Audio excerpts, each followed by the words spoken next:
everyone was still like shaking hands and that. Chris came in and gave the elbow and we was like, "Ooh," and he was like, "I'm telling you, like, serious thing." Like, and we were like, "Nah, bullshit, be fine." It's like SAS Who Dares Wins for code. Like that's what it is. Like, I bet I'd fucking be crying in the first week, being like, "Chris, just leave me alone. I don't want to do it anymore." Can you imagine that? I minded this Red Bull. I don't even think Lee would be able to get on there with his performance from the start of this podcast. I mean, that is pretty special. It's almost as good as I wrote it down. I detest social media. Yeah. I just do. Will Elon Musk take over the world by putting microchips in our mind and coding us? What about the question? What's quick fire about that?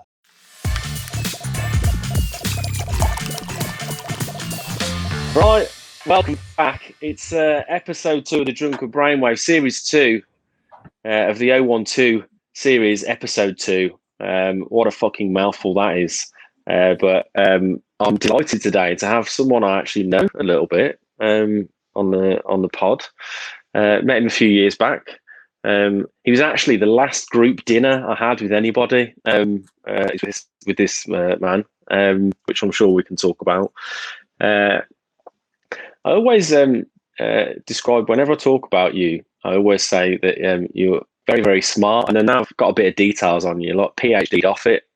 So without further ado, I'm going to introduce the second guest on the 0121 series, Chris Meah from the School of Code. Thanks for having me. Yeah, that is interesting. Yeah, the last time we met was that group dinner, and I warned everyone. I said, "Yeah." Everyone was like, "It's going to blow over," and I said, "No, I think it's going to be the long haul." And then, Chris, I'm not saying I told you so. I'm not saying I told you so. But, I told you. There's a funny story of this, right? So we, what I tried to do was in Birmingham was just try and get a load of like. Sort of like founders and business owners together. I think we got about 11 for this like first dinner, and I set up a WhatsApp group called Food for Founders, and we were just going to ideally get together once a month and just chat shit, try and help each other out, all that. I think I spoke to you about it actually, Ad. And then the first one we had was literally just as it was all kicking off, but everyone was still like shaking hands and that. Chris came in and gave the elbow, and we was like, "Ooh," and he was like, "I'm telling you, like, serious thing, like." And we were like, "Nah, bullshit, be fine." And then like a week later, talking all over each other. Yeah. Those were the days. Yeah, so it was absolutely spreaders in that restaurant, weren't you guys? Oh yeah, it was awful. But good food though. So look, as usual, guys, please leave a review and subscribe over on the YouTube channel. As normal, I've got the old Ad Barry with us.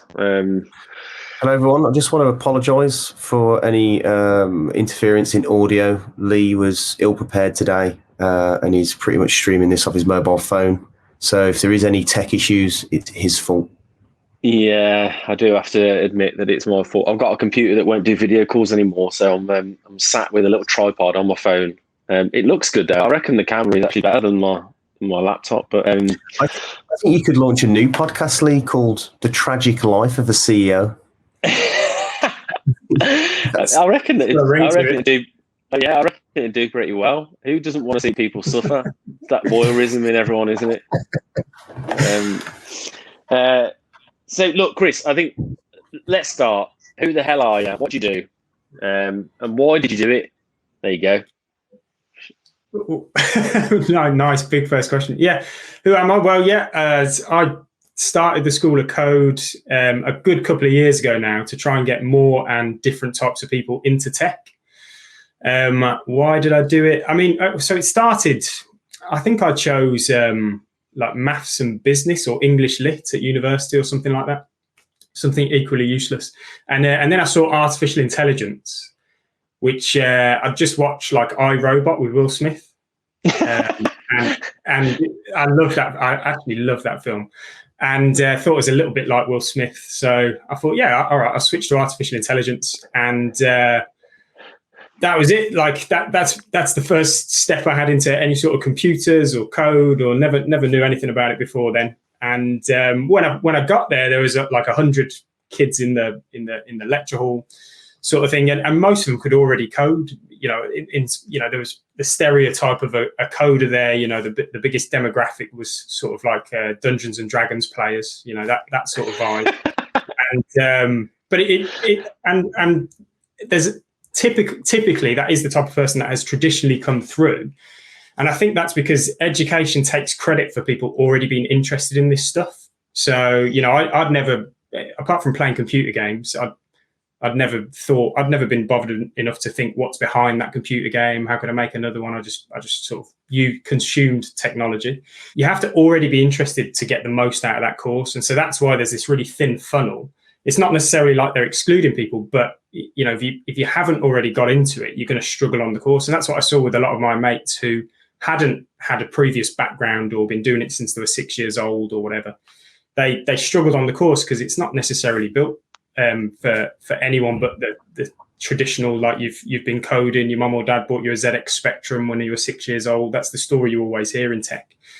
And there was, lack of different types of stories, lack of diversity, which is seen across tech. So I think I had more sisters than there were probably girls on my course, out of 100 people. So I got 4 sisters. So yeah, it was a little bit like how do people get into this so young? And for me, when you see all the opportunities in tech, how for me, the moral objective is how do you get more types of people into that opportunity space? Because it's just a different level of, most people grow up thinking, oh, I'll do what my mum or dad did, or, get told to be a lawyer or a doctor, or, go work in the factory or whatever. Technology is just a different playing field. There's just so many more opportunities. You can build a solution, scale it overnight to millions of people with, a basic set of knowledge and an idea. So, yeah, for me, it was like a moral imperative to try and help people get into those opportunities. But also, you've got this sort of rise in automation where jobs are going to be disappearing, industry is going to be, turned upside down. We've sort of seen the acceleration of that with COVID, but this was already happening. There's this cliff edge of automation coming. So for me, it was, okay, well, we need to get people into this space. Not only is it the way the world is going, but also they're going to be left behind otherwise. So that's it. I sort of stayed there for bachelor's, master's, PhD, and really loved artificial intelligence. But wanted to help people get into it. And so started the School of Code, actually by going into schools and teaching kids, because that was fun. Really liked doing that. Ran a homeless coding class to try and help people get the skills to build websites for local businesses, and then just turned it into what it is now, which is a free coding bootcamp. Takes people from absolute scratch all the way through to professional developer, and then helps them into jobs. Because that's what I wanted to do, create that impact and really show, well, how many different types of people can we take through? Everyone always says we want more diversity and different types of people, but nobody was really testing it. They weren't trying it. They were just getting the same types of stories. If people look different or from different areas, if the stories are the same and they've been coding since they were 6 years old or come through the same old, university route, for me, you're not really opening up the barriers for people. So that's what the School of Code is. And been running that for the last couple of years now. And we're making a big difference in people's lives. Hopefully it's helped quite a few people, and we're trying to help many more. Super interesting. And one thing you said there, it's the education piece. Because if you'd have said the word code to me 6.5 years ago, prior to us trying to build a recruitment app that we never built, I'd have just been like, what does code? What is code? So just take it back to like the bare basics of, like, for people that are listening and might be like, I don't really know what code is, and if I did, what job would I go into if I did understand code? Yeah, I mean, most people don't pay attention to it because you sort of see, I don't know, the matrix and loads of ones and zeros, and you just think it's like this, you've got to be this maths genius to even start trying to understand this stuff. And it definitely helps to have a mathematical background and all of that sort of stuff. But code is essentially just telling computers a set of instructions that you want them to execute. It's just the language we talk to computers in. So whatever, if there's anything digital going on anywhere, code is behind it, because you need to translate your instructions. Like, I want to see this happen. Okay, well, the computer doesn't understand you. You need to say that in code. And that's essentially what it is, especially, now we're, years and years beyond what it used to be, which was sort of like ones and zeros and punching holes in punch cards and, really tedious mechanical coding that took years to build anything complex up. Now we're at this higher level of abstraction, like all of that work has come before us, and it's sort of like science in a way. The thing I love about code is it's like science in that you're building on the work of everyone that came before you. So, you're very rarely the first person to ever, try and solve the problem that you've got. So today code is quite high level in many ways. You can just pick a couple of solutions that exist or a couple of functions and tie them together. Rather than starting thinking about, well, how does, how many bytes and bits and where does this go into the computer? Where's the memory stored? And you rarely have to think about that now. It's a much higher level, more creative problem solving. And then you've got like the art, which is, the creativity. So it's, if I had any artistic ability, I'd love it because, you give me a blank canvas and I could paint on it. And you'd both be like, oh, wow, that looks great. And I could evoke some emotions in you if I wanted, but it wouldn't be useful. I'm sorry to say that about art, but, it's more, it's evoking that emotion. But actually computing allows us to do that. So anything's possible, but in a computer, it's not just this 2D canvas. It's like whatever you can imagine creating. And not only can you create it, but then you can also, it's useful. You can create the application, you can get it into the hands of people overnight, stick it on the App Store, and you can have millions of downloads. So it's just the beauty of code is it's just limitless possibilities. And so that's why there is room for everyone in tech, which, is what we're all about at School of Code. Yeah. That's exactly what I wanted. That was like a sales pitch. I kind of want to get into code. It was, wasn't it? Yeah. Well, I don't fact check any of it, but still, there you go. So give us an idea then, right, of like what some of the sort of craziest backgrounds you've had people come from, and then like into the boot camp and then go and work wherever. Like, give us some like. Yeah. Well, so the school really it started as a social experiment because we wanted to see like can you take anyone, and if so, how far can you get them? And so it was really like open to anyone. The first one was a complete, just an experiment, and that's what we call it. So we had like 300 applications, whole range of backgrounds, like 18 to 60 age range, 50-50 gender split, demographics matching Birmingham, which is pretty diverse as a city. But the backgrounds also were just amazing. Like you had a probation court officer, you had unemployed people, refugees, PhDs in chemistry, musicians and artists, and just absolutely anyone you can think of. Return to work parents, school leavers, teachers, graduates, just everyone. And that's the magic of the School of Code for me, is bringing all those different types of people together.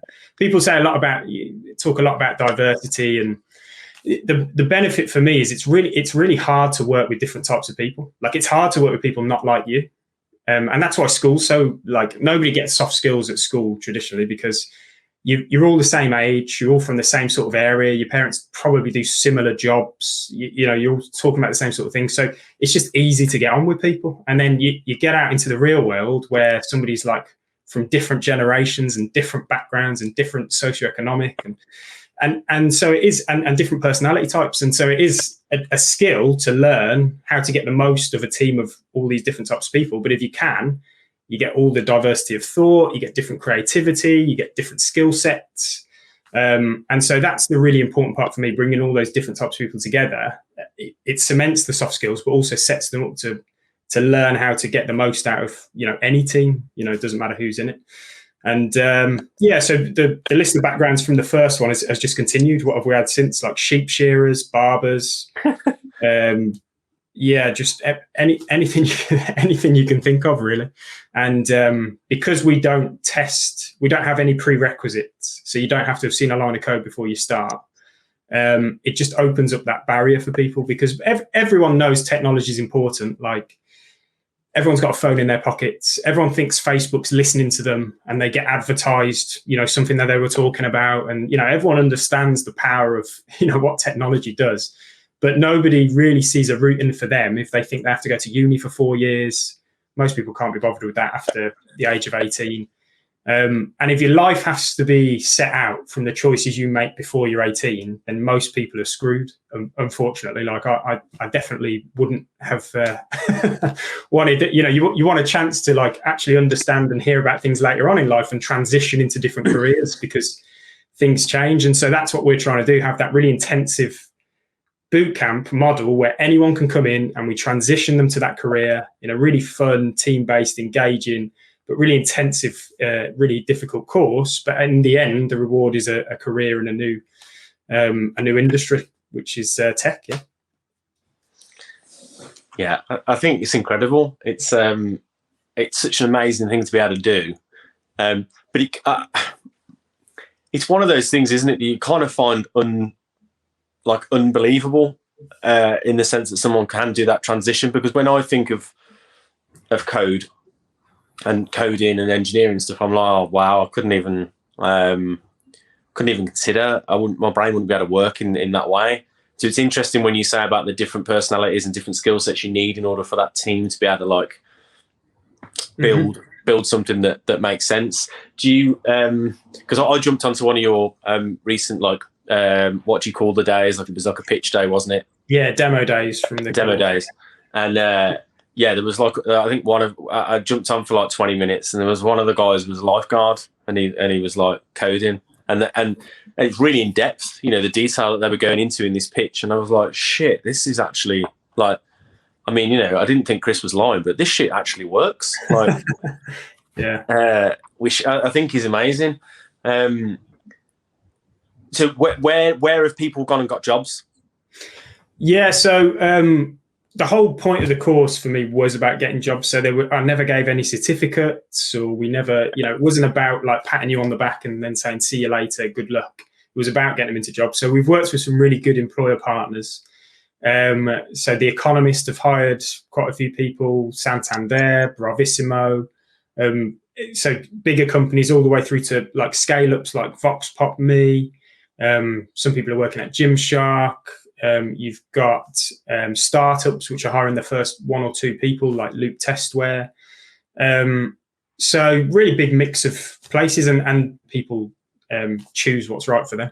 I think it's super interesting. It's almost like there's a whole generation of people that just never got the opportunity to even look at doing this. And it was only the people, like going back to what you said there, like the people who were sat in mom's basements when we were kids doing it at that point, that probably progressed into this career. So I bet you get different walks of life, just a complete different set of people looking at something now that's like completely new to them. Yeah, 100%. And now everyone knows it's important now. I mean, people have known it's important. I think it's still a bit of a niche for people, but it's come into the mainstream education. Kids are learning it at school. It's on the radar.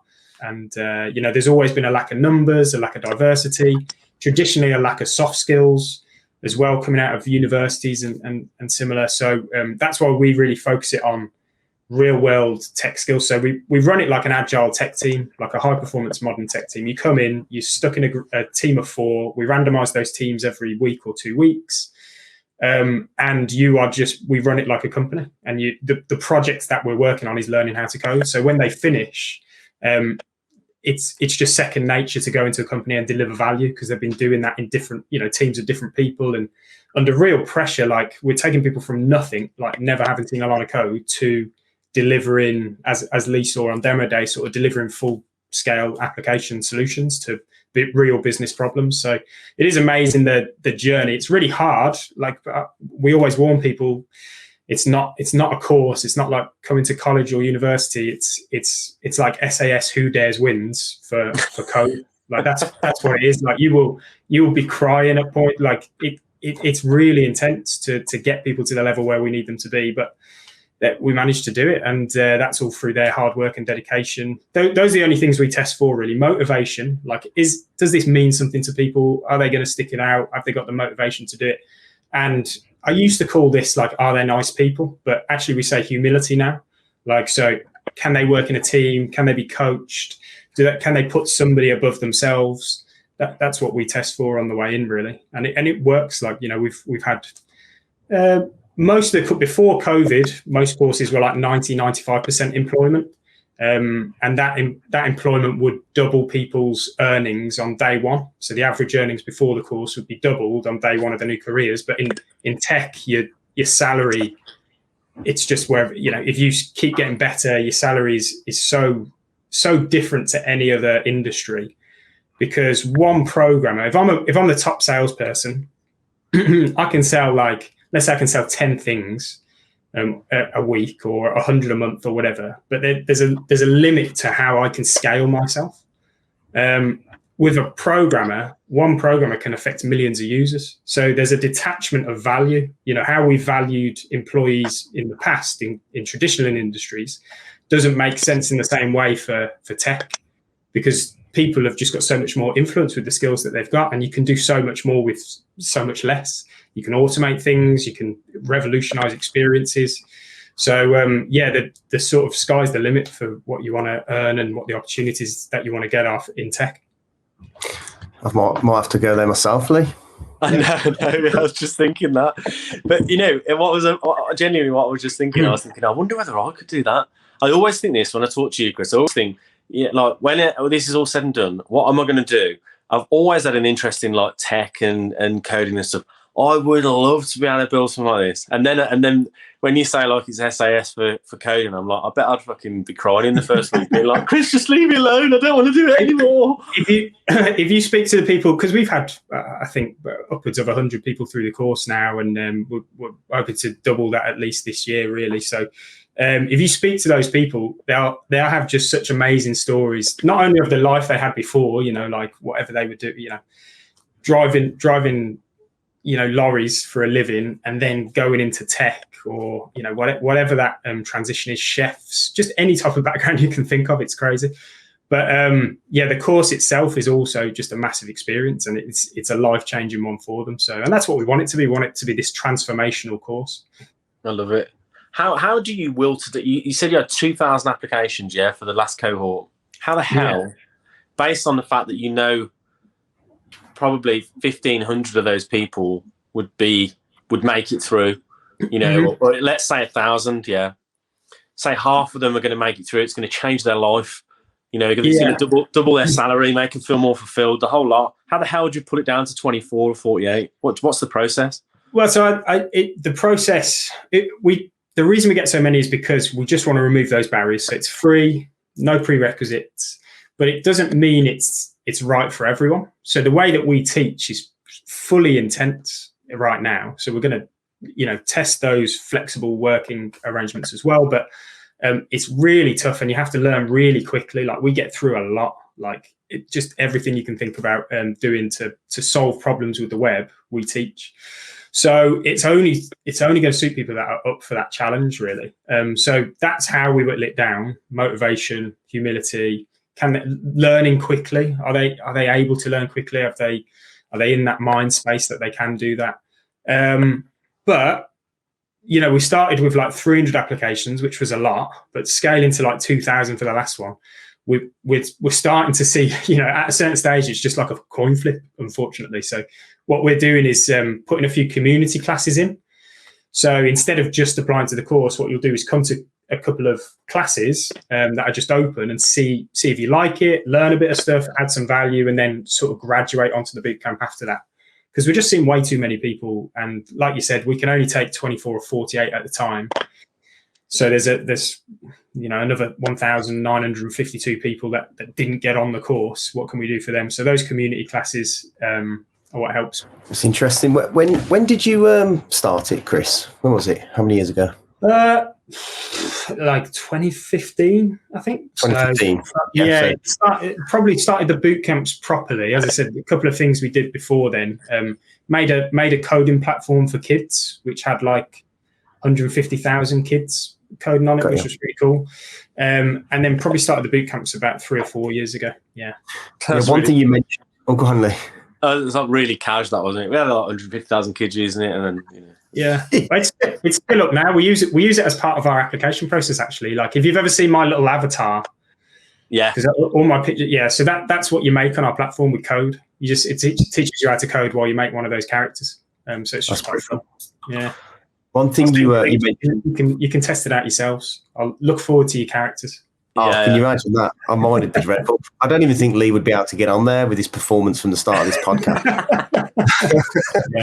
But one thing you did mention was demand. And one thing we were talking about last week was sort of like a lot of businesses moving to the Midlands and moving to Birmingham. Over the last sort of like 5 years, have you seen the demand increase for coders? Yeah, so I mean, the demand for programmers has never been satisfied, and it's only been getting wider since I've known about tech. It's just constantly been increasing. So if you're ready to take advantage, there are more and more opportunities all the time. COVID's affected it as it has with everything, but tech is really going to be the engine of recovery for the whole economy. You know, that's how people are going to get ahead, and we've seen that anyway. So yeah, there's tons of opportunities, more and more all the time. And that's what we're always looking to find, the right opportunities, like good companies that will support people's learning.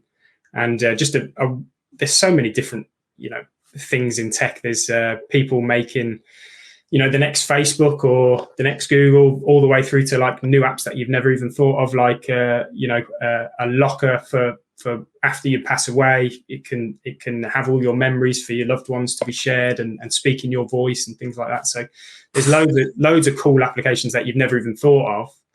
And that's what I mean. Like there's just space for everyone in tech. If you've got something you're passionate about, you can apply it to technology. I don't know where I like the idea of that locker thing. It's a bit creepy, isn't it? I don't want to take us down as a rabbit hole there, but yeah, there's loads of opportunity. Whatever you think is a good idea, you could do, and that's part of getting different types of people in. What we've seen with stuff like Facebook and the way it's been built, like I know this is probably not the podcast to say it, I detest social media. Like I absolutely hate it. It's nothing to do. Somebody else has always had to deal with that in the company because I just don't get it. I've never got it. It's nothing to do with me. But a lot of the problems with it are because you didn't have different types of people in that room when they were coming up with these ideas, like a like button. Thinking about what the psychological aspects of that would be. You just had people that were young, like nerdy, and being like, yeah, let's make new features. Let's stick them in. So what you'll find as we get more people into tech, you'll find better products coming out that better suit the needs of the market, better help people along their journeys with whatever problems they've got. So it's really important to try and help bring different people in, really, for that reason. Why Birmingham? Like, why not do it somewhere else? I mean, the short answer is just because I was here. Like, it's where I was born, and yeah, that's it. Just to help the people. But Birmingham is typical of a lot of cities and a lot of regions in the UK where really technology. You should be able to run a technology hub anywhere, because all you need is an internet connection, laptops that work, which is obviously a problem for some people, Lee, but laptops that work, and then you need talent. You need tech talent. And so it's only that, the first two, I mean, the government probably won't thank me for saying, but they're solved problems, aren't they? Like we know we can, get internet connections to places, and we know we can get computers to places. So the barrier there is talent. And that's what I saw for Birmingham. Yeah, you've got all these industries that are going to be disrupted and dying, and people's jobs are going to be automated away. How can we, create that tech talent pool? That means companies will come here, because that's the only barrier for their growth is tech talent. Like everything else is accessible and democratized, but the talent is where companies are going to come. Now in the COVID era, it's even more, you can be completely remote, so you can find those talent pools. But I think it's still going to be important for the region, especially, and the UK, to try and get as many talented people into tech as possible.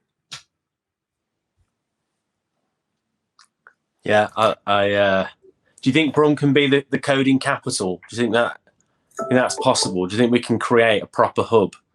I think the barrier is going to be density of talent. So if we can get enough, because we've got a young population, diverse population, loads of different industries built here. So we've got all that domain knowledge and expertise. I think it's always coming up as the most entrepreneurial city. I mean, you can take or leave those lists, but we're there or thereabouts. So all of that is just it should be the catalyst for like a thriving tech hub. But the barrier is talent. So I think if we can, help more people transition into this industry, give them better opportunities, better jobs, high value opportunities, then there's no reason we can't. But we just got to play to our strengths and try and justify businesses coming here for the talent. One of the other questions, probably one of the last ones, maybe we've got time for a few more, but was you mentioned earlier you got 4 sisters. Yeah. You've got a few more, 6 siblings? Yeah, I'm one of 7. Yeah, so one of 7.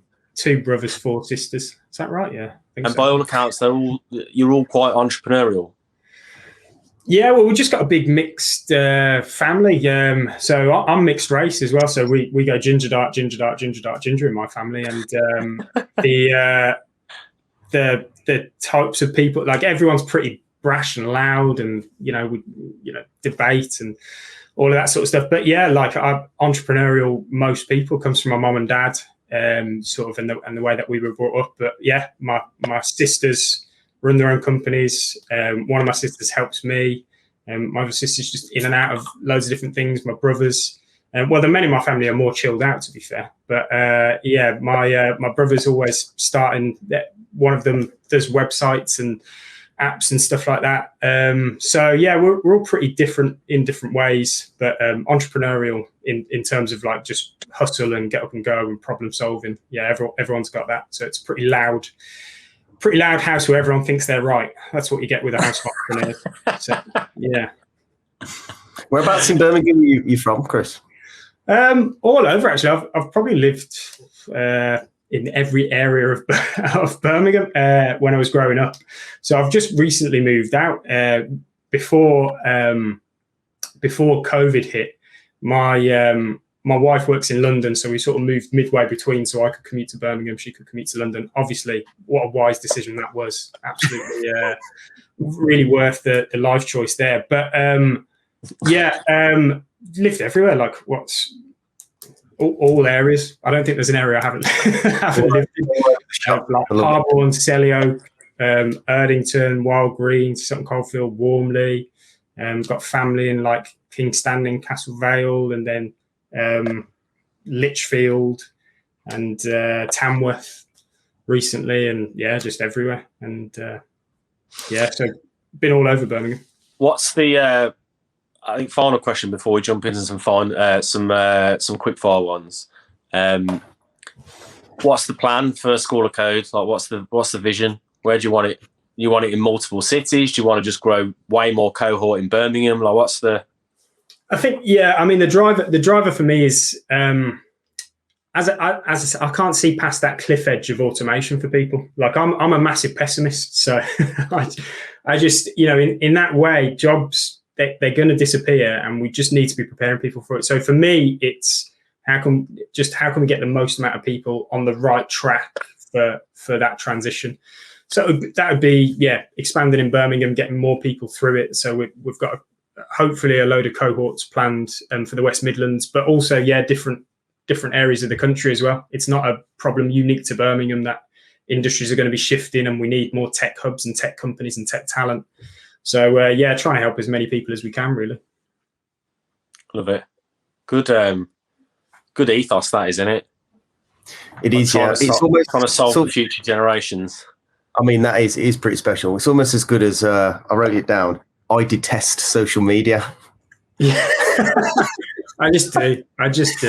That's going to be on an image, and Jamie's going to use that on LinkedIn as a hook to get people to listen to the podcast. I think it's brilliant. Yeah, it certainly is. It's going to be baity, that is, isn't it? Yeah. I can tell you why if you want. You can just leave it as a thing, but yeah, or we could do it. Do you want to do that? Because you two probably love social media, right? I think it's a separate podcast, because I think from what you said there in terms of how things are made and the psychological effect, I completely get it. I think we've watched enough sort of like documentaries and stuff and things that have come out and read enough articles on it.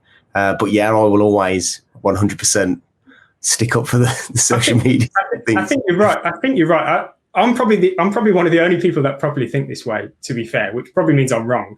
But it's more fundamental than that. Like it's not the features or whatever. Firstly, it's like the world's toilet wall. So like we keep judging society by what's written on social media, and it's like you wouldn't judge society by what somebody sitting in a bin shouts at you when you walk past them in the street. Like you'd just be like, oh, I'll just ignore whatever that said. So it just encourages that sort of like it's just whatever you'd write on the toilet wall is what's written on social media. But the more fundamental thing for me is, I mean, and this is tenuous, but we were supposed to be in tribes of like, let's say 300 people and known by 300 people. Like that's evolutionarily where we're supposed to be. And I've always thought that's why child actors go off the rails, because they're just not supposed to have like everyone knowing them and all that fame, and like it just messes with your mind. And fundamentally, like in people's heads, when you're on social media, you think you have the reach of many more people than know you. Like that just plays on your mind. So I've seen mates of mine for years, like something happens and it's almost like they're writing a press release to announce it. Do you know what I mean? And it's like, you know, they feel like, even though they're not David Beckham, they're like, yeah, but I'm on the same platform. You know, it used to be like you had to be on TV to be heard. And so it was inaccessible for everyone, right? Like you might be on the news for 10 minutes and like that would be, but now you're on the same platform that David Beckham's on and, you know, Lady Gaga. I mean, my celebrity references are like 10 years old, which probably shows you what is going on. But, you know, you're on that platform. So in your head, you're like, I've got the same reach as these people. Like, oh God, like what if I put this out? Oh no, I'll have to.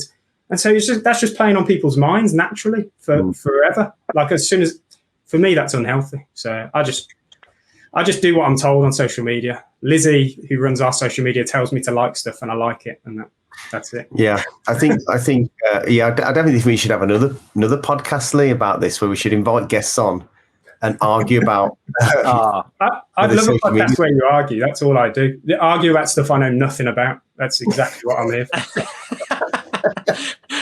I'm well up for doing a separate podcast on it. We should definitely line that up.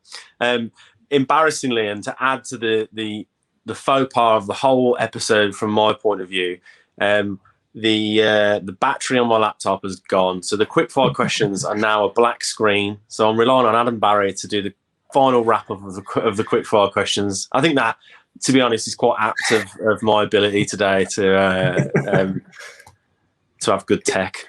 It has. It's summed it up, hasn't it? How tragic you really are. I hide it. All right, let's get into it then. Quickfire questions. Favourite place to eat in Birmingham? Oh, favourite place to eat in Birmingham. There's a really that's hard.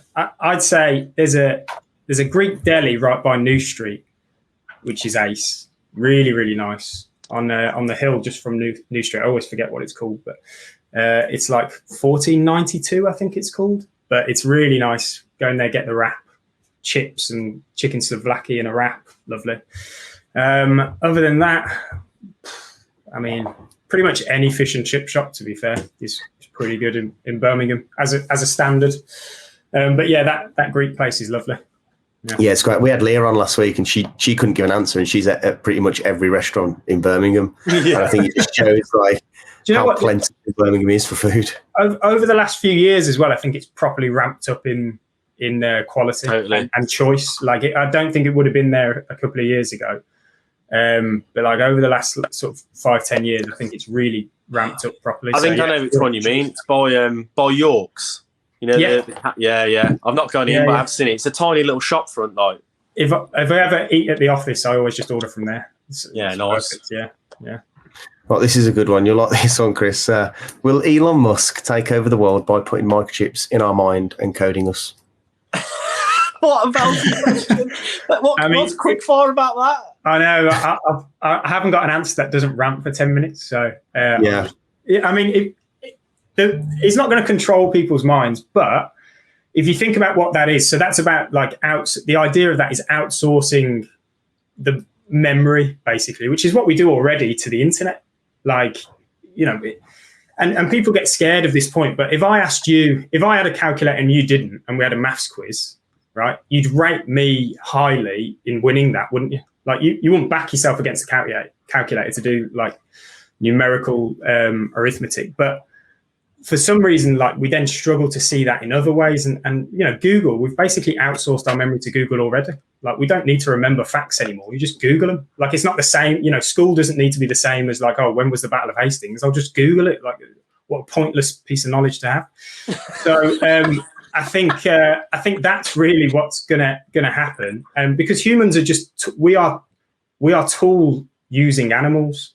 Like it's really weird. If you, I didn't think about like this. I don't think about like this all the time. But if you use a broom, right, it feels like an extension of your arm. Like you can judge where that broom's going to go, and you can sweep towards you. Like if you've ever seen another animal try and use a tool, it's pretty hard for them to fathom. Like it doesn't feel like an extension of them.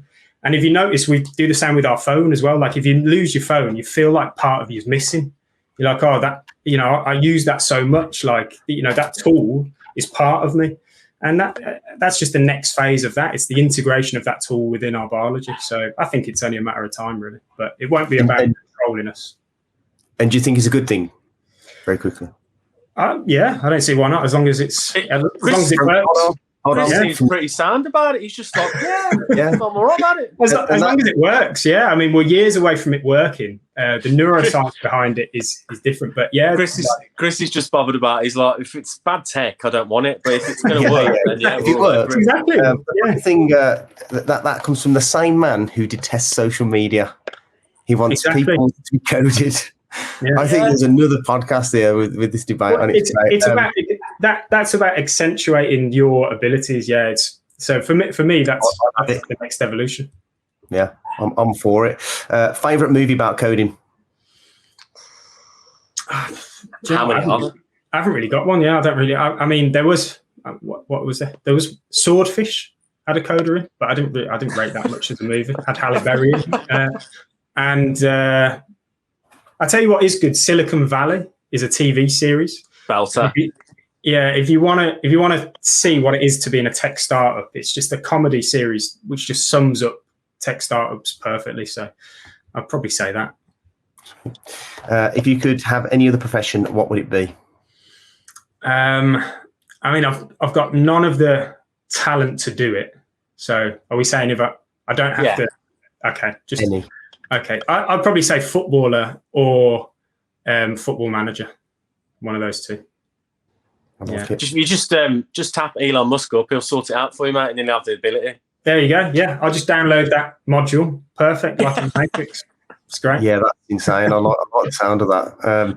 And then last one, I think Lee's put this one in because he's probably looking for something to invest into. But name us one new and exciting business that you would invest in, and what could it be? Like a new business we could invest in today, like create today. I mean, it would be a long time until we got the returns, but I would be investing in general AI to try and see, could we create artificial intelligence that could think in the same way that humans do, solve problems generically. That's what I would be investing in. Yeah. There's our robot again. Oh yeah, well, Will Smith. Exactly. That's it. All done. Nice. Listen, I've really, really enjoyed this, and I really want to carry on the conversation in another episode. I think we should try and line something up that's covers AI and social and that debate. I think it'd be wicked. Look, I think what you're doing at School of Code is amazing, and I genuinely take my hat off to you. I think it's an incredible thing to be able to give people that opportunity that won't have it anywhere else. Let's face it. You know, I think people can pay for things like that, but who can afford to, you know, to do that and take that risk? And I think what you're offering people is real long-term change in their life, and I think it's amazing. I totally want to get involved in it in terms of electric house as well. We need to be employing some of these people that you're putting through the School of Code. It's a definite gap in our business, and we're in Birmingham. You know, we want to give back to the city. It's a win-win for everyone. That's it, and that's what it is. It's that platform that, you know, what we're trying to do is add value, and if that's our focus, then everyone should benefit. So perfect. So yeah, we've got 48 people that have just graduated. The last bootcamp, aligning them with jobs. So yeah, any employers that want to get involved, just get in touch, because people hungry to make a difference in businesses, and that's what you want. You want to hire those, those people who've given up 4 months of their lives. They haven't fell into it. They've made a conscious choice, dedicated, passionate. Like that's who you want to hire in your business. So yeah, perfect. I love it. As always, guys, please leave a review if you've enjoyed the second episode of the new series of the Drunken Brainwave, the 0121. We will have another guest next week. I need Jamie to jump in now and tell us who the guest is next week, actually. Here he is. Oh, he's on mute. Silly sausage. Hopefully Kirsty Smith.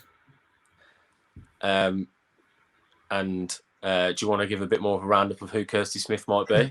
Kirsty Smith is the founder of Cake Social, like a social media SEO agency in Birmingham. Hey, I'm happy to come and debate. If you want to ruin that episode, absolutely happy to be proven wrong. Yeah, love it. Please subscribe. Jump over to the YouTube channel as well, where you can watch this episode and many more. And we will see you on the flip side next week, same time as usual. Tally ho! Thanks very much, Chris. Cheers. Thanks both. See you later. Bye. So that was the second episode of the 0121, a belter that could have gone on for a couple of hours, I reckon, with us debating Elon Musk, tapping our brains up, Chris being well up for it as well, which I was quite surprised at, as long as it's good tech, and his hatred for social media. It was a very good episode. I think what the School of Code are doing and what Chris is doing is so commendable. It's changing people's lives, putting them into an industry they really never have the opportunity to go into, and from all walks of life. It's available for everyone. So I'd urge anyone.